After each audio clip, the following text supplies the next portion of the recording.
Hola, mi nombre es Yolibet Rodríguez Aguirre y les voy a presentar una destilación por el método de McCabe-Thiele con ChemSep y GeoGebra para la materia de bioseparaciones fluido-fluido. Primero tenemos los contenidos que habrá en esta presentación, que son la introducción, un marco teórico, el desarrollo del tema, un análisis de las fortalezas y de las herramientas utilizadas, conclusiones y finalmente las referencias bibliográficas. Primero, como introducción, tenemos que la destilación es una técnica utilizada en la separación de sustancias miscibles, que consiste en hacer hervir una mezcla, que normalmente es una disolución, y después condensar los vapores que se han producido, en el que el componente más volátil se recogerá por condensación de este vapor y el compuesto no volátil se quedará en el matraz de destilación. Los tipos de destilación que existen son la destilación simple, que se usa cuando la mezcla contiene un componente volátil principal y otros no volátiles o con puntos de ebullición muy diferentes y se recolecta este vapor por medio de condensación. La destilación fraccionada se usa para mezclas de líquidos con puntos de ebullición cercanos y en este caso se usa una columna de fraccionamiento que permite múltiples ciclos de vaporización y condensación para lograr una separación más efectiva.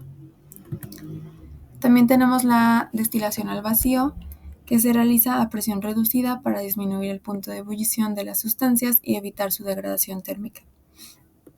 También tenemos la destilación por arrastre de vapor, que se utiliza para sustancias ligeramente volátiles o insolubles en agua de otras no volátiles. Finalmente tenemos la destilación azeotrópica, que es para mezclas azeotrópicas o mezclas con una composición que no cambia durante la destilación, donde se añade un solvente que facilita la separación y luego se retira. Ahora, para el marco teórico tenemos que el equilibrio líquido-vapor se entiende inicialmente con un diagrama de fases de una sustancia pura, como la del agua. En este diagrama se identifican tres regiones principales que aquí se pueden ver como hielo, líquido o vapor. El hielo es equivalente a la fase sólida. En la parte de arriba tenemos el punto crítico y donde se unen las tres fases se llama punto triple. Hay propiedades que debido a un soluto tienen efectos en el equilibrio líquido-vapor y se llaman propiedades coligativas. Un ejemplo de esto es cuando se agrega un soluto no volátil a un solvente, como agua con sal. Esto altera el equilibrio líquido-vapor debido a estas propiedades de la siguiente manera. El descenso de la presión de vapor, que se puede analizar con la ley de Raoult, el aumento del punto de ebullición y el descenso del punto de congelación. El comportamiento ideal se puede analizar por la ley de Raoult, que es expresada por esta ecuación, donde si el soluto no es volátil, la presión de vapor total disminuye y sin embargo, esta solo aplica en casos ideales, en las que no se forma azeótropo, que es cuando la composición de la fase vapor en equilibrio con la fase líquida es la misma que la composición de la mezcla líquida, lo que dificulta la separación de los componentes por destilación. En los casos en los que se forma el azeótropo, se pueden usar otros modelos para mezclas reales, como la ley de Raoult modificada, en donde la gamma y o el coeficiente de actividad se calcula con modelos como UNIFAC, que es un método predictivo basado en contribuciones de grupos funcionales, como el OH del etanol o el CH3 del metanol, usando envases de datos complejos como de Chema para estimar equilibrios complejos. También se puede utilizar el modelo de NRTL, que considera interacciones locales entre moléculas en mezclas polares como agua y etanol, que requiere tres parámetros ajustables que deben ser modificados o determinados mediante regresión con datos experimentales. Estos parámetros son alfa 1 y 2 y alfa 2, 1, que son comúnmente llamados parámetros de no aleatoriedad, que reflejan la desviación de la mezcla de una solución ideal. También está tau 1 y 2 y tau 2, 1, que son parámetros de interacción binaria y están relacionados con la energía de interacción entre los pares de moléculas 1, 2 y 2, 1. También se analiza el parámetro de la energía de exceso de Gibbs. Entonces se puede decir que para entender el equilibrio líquido-vapor hay que tener en cuenta las ecuaciones de estado, como la del gas ideal o la de Redlich-Kwon, también modelos de coeficientes de actividad, como los que ya se mencionaron, que para los casos ideales y no ideales se puede utilizar la ley de Raoult, ley de Raoult modificada, Margulis y Van Laar, Unifac, Uniquac o NRTL.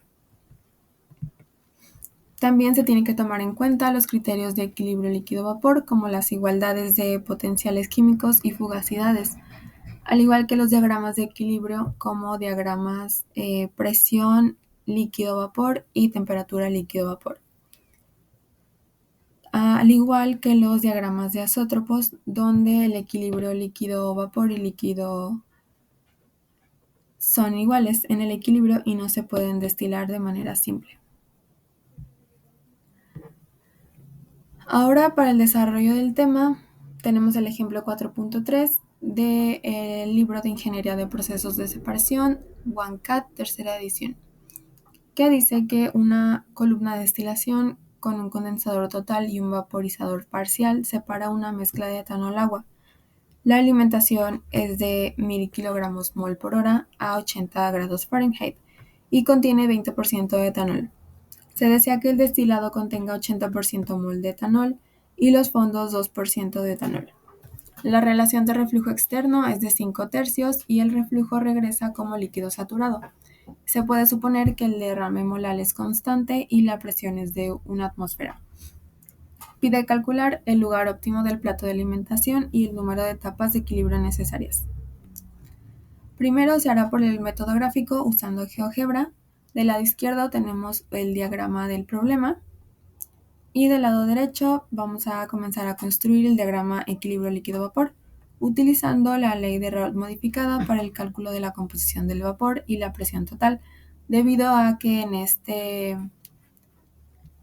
este caso se forma un azeótropo entre el etanol y el agua.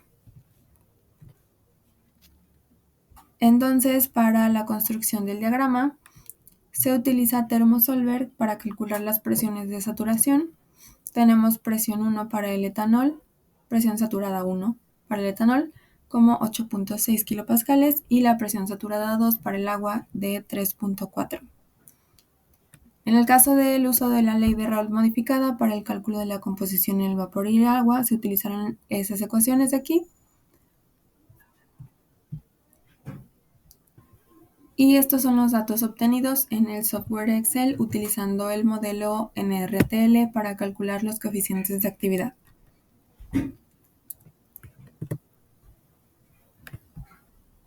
Para comenzar, se graficó la línea de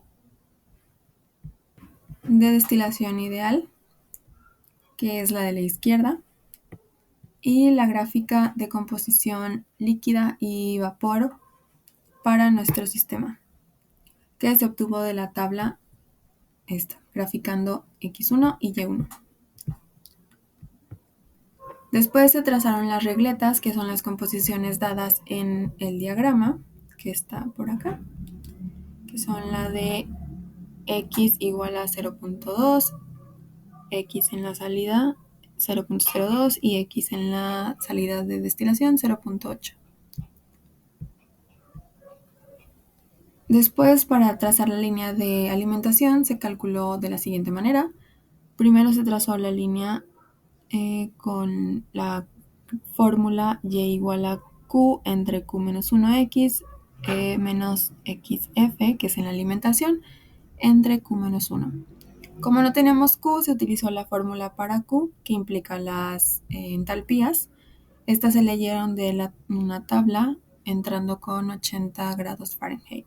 Una vez leídas las entalpías, se calculó q y después se obtuvo la ecuación y igual a 1.11 entre 1.11 menos 1x menos 0.2, que es la composición en la alimentación, entre 1.11 menos 1. La línea trazada fue la línea que va de el punto L hasta punto M. Esta línea se delimitó, como ya se mencionó, del punto L al punto M, quedando solo en la parte donde va a funcionar nuestra destilación. Después se trazó la línea LOCE con la relación de reflujo 5/3, obteniendo la línea verde. Esta línea verde también se delimitó solo a nuestra área de trabajo y de ahí se trazó un segmento desde el punto donde intersectaba la línea de alimentación con la línea del OC hasta la línea donde entran las composiciones de alimentación. Después se trazaron las etapas por el método de McCabe, es decir, haciendo como escaleritas en la gráfica, y se obtuvieron únicamente 4 etapas ideales. Y la etapa donde se tiene que alimentar, en este caso nos dio que fue en la etapa 3, leyendo de arriba hacia abajo. Después, para el método gráfico usando el simulador, se obtuvo la gráfica de equilibrio líquido-vapor bastante parecida a la obtenida por GeoGebra, que es la que está en esta diapositiva a la derecha. Después, se obtuvo por el método gráfico que por el método de McCabe se tendrían que tener alrededor de 10 etapas ideales y alimentando en la etapa 9. Ahora, para la información de estimación de costos obtenidos del simulador, tenemos de Sheltick, todo es a miles de dólares, que son el costo de fabricación e instalación del cuerpo de la columna sin incluir platos o empaques, nos dio de $3,000. Después no se tuvo costos de platos o empaques internos. Después, para el condenser tick, que son los costos del condensador, que el intercambiador de calor, se obtuvo 9. Para el reboiler, que es el rehervidor, se obtuvo 10. Y el costo de la energía eléctrica para bombas y ventiladores 0. El costo de low pressure steam o vapor a baja presión para el rehervidor se obtuvo de 2. Y como costo anual del posible mantenimiento es un costo operativo que incluye los servicios de vapor, se obtuvo de 9. Como discusión tenemos el análisis de las fortalezas de las herramientas implementadas y en este caso las herramientas tecnológicas ayudaron a optimizar el proceso de cálculos y lo único que se tiene que tomar en cuenta en el momento de utilizarlas es que estemos seguros de comprender la profundidad del sistema y cada uno de sus componentes, al igual que las funciones de cada uno de estos. También se debe tener una idea del resultado esperado para asegurarse de que los parámetros seleccionados fueron los correctos o los óptimos. Por otra parte, las graficadoras en línea son de suma ayuda, ya que tienen funciones que permiten observar detalladamente el comportamiento de los resultados.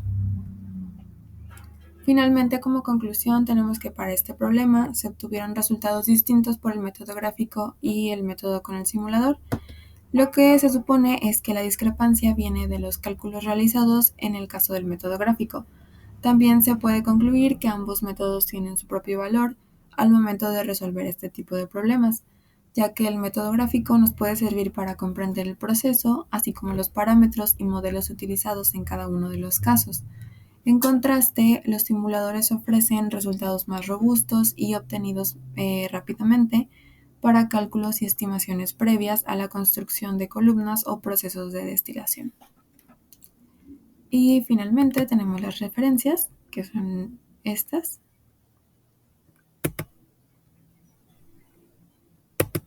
Eso sería todo. Muchas gracias.